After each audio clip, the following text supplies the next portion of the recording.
آپ دیکھ رہے ہیں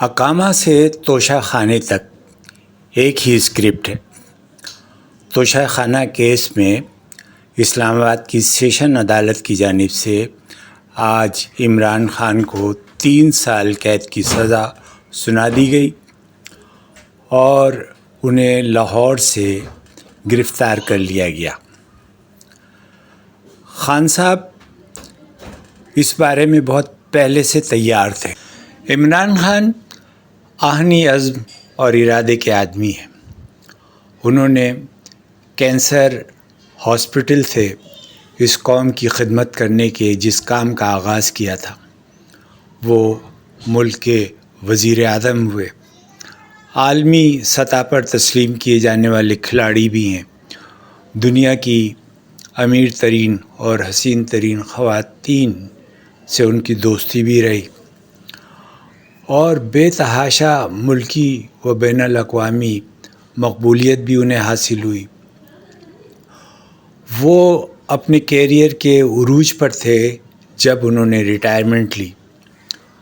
وہ ایک قومی ہیرو کے طور سے لوگوں میں مقبول رہے۔ فلاح عامہ اور ہسپتال اور یونیورسٹیوں کا قیام ان کا ایک خواب تھا جس کے لیے وہ کوشاں رہے۔ خان صاحب نے ایک بھرپور زندگی گزاری ہے۔ سیاست میں انہوں نے بہت سی نفرتیں بھی سمیٹی ہیں اور ان کے نصیب میں بہت سی ڈھیروں محبتیں بھی ہیں۔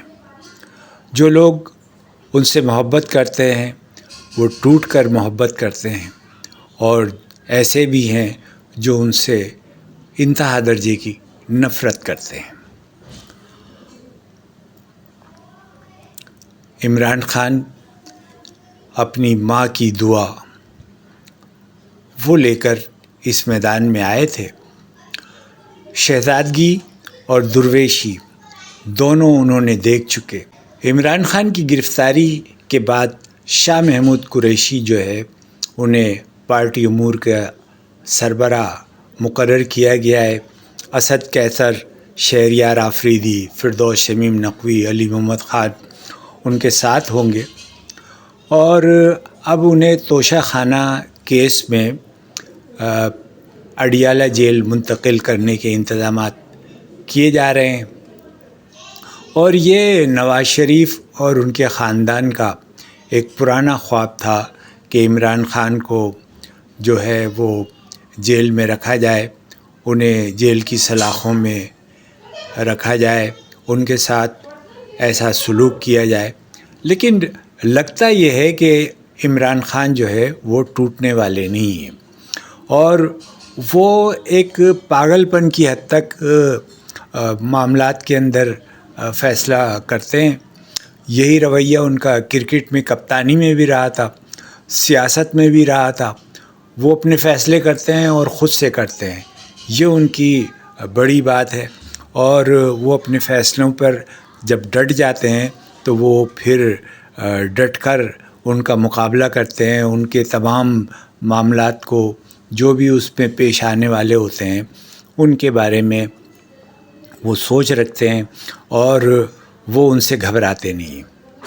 اب آپ یہ کہانیاں بھی سنیں گے کہ جناب ان کے ساتھ جیل میں کیا سلوک ہو رہا ہے، ان کے ساتھ کیسا کھانا فراہم کیا جائے گا اور ان کو کس طرح رکھا جائے گا، ان کو وہ سہولیات جو انہیں حاصل ہونی چاہیے وہ دی بھی جائیں گی یا نہیں جائیں گی۔ اس فیصلے میں جو چیئرمین پی ٹی آئی کے خلاف آیا ہے اس کے اندر بھی یہی کہا ہے کہ انہوں نے جھوٹا ڈکلیریشن دیا ہے اور ان کی امانت داری پر اور ان کی صداقت پر اسی کو نشانہ بنایا گیا ہے۔ تو پہلے بھی یہی معاملات تھے اور اب بھی یہی معاملات ہیں۔ اسکرپٹ لکھنے والے وہی لوگ ہیں اور وہی ان تمام معاملات کو اسی انداز کے اندر ڈیل کر رہے ہیں جیسے پہلے ڈیل کرتے رہے، اور جو ان کا مقصد ہوتا ہے کہ جس طرح کے لوگ وہ لانا چاہتے ہیں وہ لانا چاہتے ہیں اور وہ لے آتے ہیں۔ تو عمران خان کے گرفتاری جو ہے اس کے بعد الیکشن تو ہوتا ہوا نظر نہیں آتا، اور یہ خیال جو ہے اب بہت مضبوط ہو گیا ہے کہ اب پاکستان کے اندر جو بھی حکومت ہوگی وہ ایک طویل عرصے تک رہے گی اور اسی طرح سے معاملات چلیں گے۔ لیکن سوال یہ پیدا ہوتا ہے کہ جو لوگ عمران خان کی گرفتاری سے خوش ہو رہے ہیں وہ ان کا کیا ہوگا؟